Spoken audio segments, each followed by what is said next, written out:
testimony in the murder trial of the man accused of killing University of Iowa student Mollie Tibbetts is now over, and it was an eventful day. Court has already gotten through several witnesses in that case. The 20-year-old Tibbetts disappeared on July 18, 2018, while running near her home in Brooklyn, Iowa. Her body was found just over a month later when Christian Rivera led police to a cornfield outside of Brooklyn. Rivera is charged with first-degree murder in Tibbetts' death. Investigators say Rivera pursued Tibbetts, stabbed her, and hid her body in the cornfield. Colin Dorsey is in Davenport following today's trial. Colin, Tibbetts' boyfriend faced a lot of questions today.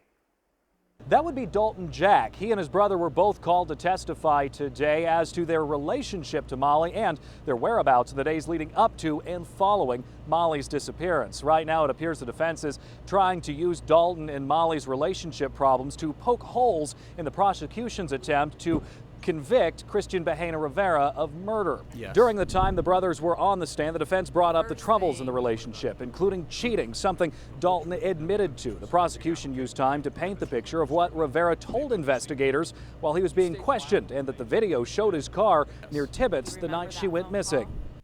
He admits taking Mollie's body out of the trunk. He admits seeing blood on Mollie's body and neck. He admits putting Mollie over his shoulder. And he described the body as someone who had fainted. Rivera has been present all day in the courtroom, with the entire trial being translated for him through interpreters. And I want to talk about the makeup of the jury. We do know the jury is made up of 8 women and 7 men, 12 of whom are white. Now, during the selection process, jurors had to be able to set aside any prejudices they had based on Rivera's race and undocumented status. In Davenport, Colin Dorsey, back to you.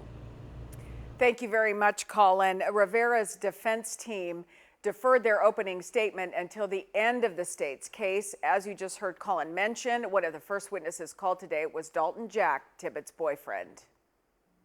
Tell us the reason again why you don't want to be sitting in this room right now.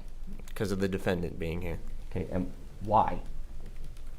I'm obviously not his biggest fan. I wholeheartedly believe he's guilty. The trial can be watched live on Court TV, which is channel 4.4, using an over-the-air antenna. At one point, the Rivera trial was scheduled to take place in Woodbury County. Originally set for trial in Poweshiek County, defense attorneys argued they couldn't get a fair and impartial jury in that county. So on March 27, 2019, the trial was moved to Sioux City. But in July 2020, court documents claimed that both sides would face hurdles with COVID-19 restrictions, and moving the trial would be beneficial. Eventually, the trial was moved to Scott County.